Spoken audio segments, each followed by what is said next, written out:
Hello friends, welcome to civil engineer on YouTube channel. Friends, हमारा आज का topic है 10 टेक्निकल टर्म्स फॉर रेनफोर्समेंट, यानी कि 10 टेक्निकल टर्म्स मैं आपको बताऊंगा रेनफोर्समेंट से रिलेटेड।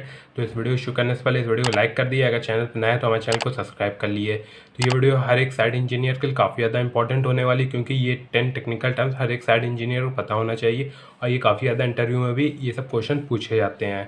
तो नंबर 1 पॉइंट है हुक एंगल ऑफ स्टिरअप, यानी कि हुक एंगल ऑफ स्टिरअप क्या होता है। तो ये 90 डिग्री, ठीक है, 90 डिग्री और कितना लिया जाता है 135 डिग्री, ठीक है। ये दो लिया जाता है, मैं फिगर में आपको समझा देता हूँ। जैसे ये मान लिए कोई एक स्टिरअप है, ठीक है, 90 डिग्री रहता है ऐसे, ठीक है। ये 90 डिग्री ऐसे यहाँ बेंड कर दिया जाता है ऐसे ऐसे, यानी कि ऐसे ये एक स्टिरअप ऐसे आएगा, ऐसे हो जाएगा, दूसरा वाला इसी के ऊपर आके ऐसे हो जाता है। एक होता है 135 डिग्री, वो उसमें क्या होता है कि ऐसे यहाँ पे ऐसे बेंड किया जाता है। अब इन दोनों में फ़र्क क्या है, बहुत से लोग कहते हैं कि 135 डिग्री सही है, वही बहुत से लोग कहते हैं 90 डिग्री।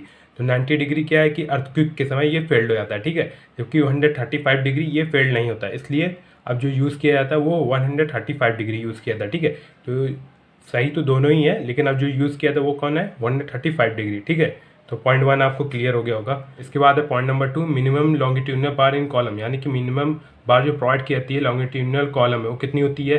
अगर हमारा स्क्वायर कॉलम है, ठीक है, तो उसमें 4 होती है, यानी कि मान लीजिए जैसे कि ये हमारा ये एक कॉलम है, ठीक है, ये एक स्क्वायर कॉलम है, तो उसमें यहाँ पे 1 2 3 ये 4 ऐसे ये प्रोवाइड किए और ये स्टिरअप रहेगा ऐसे, ठीक है। तो अगर स्क्वायर कॉलम है तो ये 4 नंबर्स ऑफ बार रहेंगी, ठीक है। और मान लिया अगर सर्कुलर है, ठीक है, अगर सर्कुलर है तो यहाँ पे 6 ऐसे ऐसे, फिर यहाँ पे ये, ठीक है, इस तरह नंबर ऑफ 6 बार, ठीक है, 6 बार इस तरह प्रोवाइड की जाएगी, ठीक है। यानी कि अगर स्क्वायर रहेगा तो कितना हमारा 4 हो जाएगा, ठीक है, और अगर सर्कुलर रहेगा तो 6, ठीक है। तो ये दोनों पॉइंट को ध्यान रखिएगा। और उसके बाद है क्या, कॉलम लॉन्गिट्यूडनल बार इंड हुक्स एंगल, यानी कि ये कितना होना चाहिए, कॉलम कौन सा लॉन्गिट्यूडनल बार का इंड हुक एंगल कितना होना चाहिए, वो 90 डिग्री होना चाहिए। फिगर में आपको दिखा देता हूँ।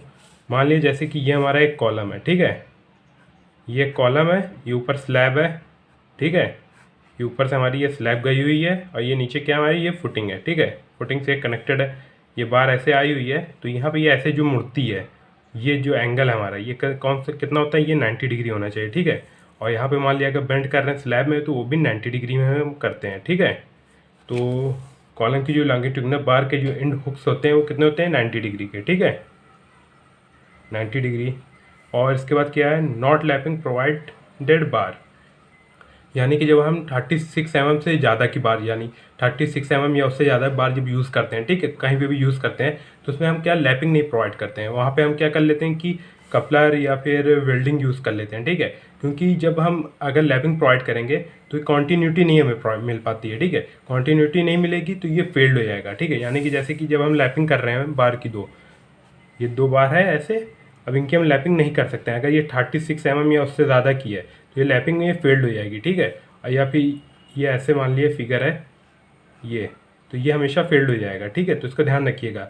इसको या तो हम ऐसे यहाँ पे क्या कपलर से या तो कनेक्ट कर देंगे ऐसे, या तो हम वेल्ड कर देंगे, आपने फिगर में देखा होगा, ठीक है। तो ये हो गया फ़ोन नंबर।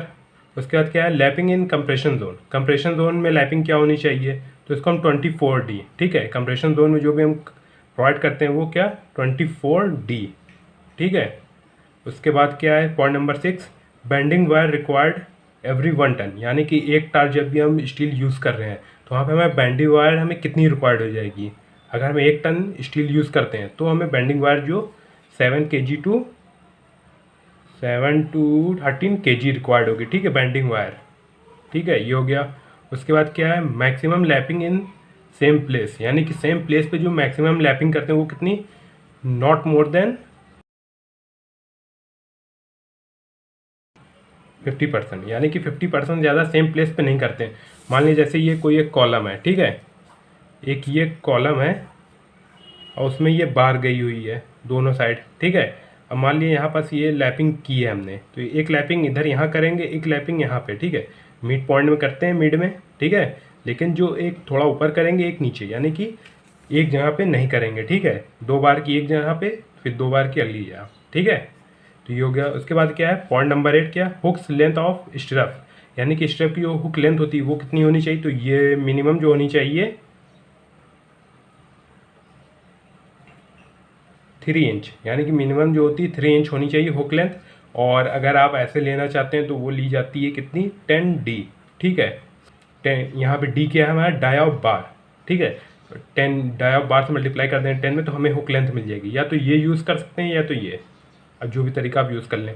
उसके बाद क्या है, लैपिंग इन टेंशन या लैपिंग इन कंप्रेशन, तो ये दोनों ही हम कितना प्रोवाइड करते हैं, यानी कि जो हमारा ये जोन होता है कंप्रेशन जोन, ये ऊपर कंप्रेशन होता है, नीचे टेंशन होता है। ठीक है, तो इसमें जो लैपिंग हम प्रोवाइड करते हैं वो करते हैं कितनी, 60D और 50D। ठीक है, ये तो एक जनरल तरीका मैंने आपको बता दिया, बाकी जो डिज़ाइनर आपको सजेस्ट करेगा उस हिसाब से आपको लैपिंग अपनी प्रोवाइड करना है। ठीक है, तो ये 10 टेक्निकल टर्म्स थे जो कि मैंने आपको बताया, ये हर एक साइड इंजीनियर को पता होनी चाहिए। तो ये छोटी वीडियो आपको अगर अच्छी लगी तो इस वीडियो को लाइक, शेयर एंड कमेंट जरूर करिएगा।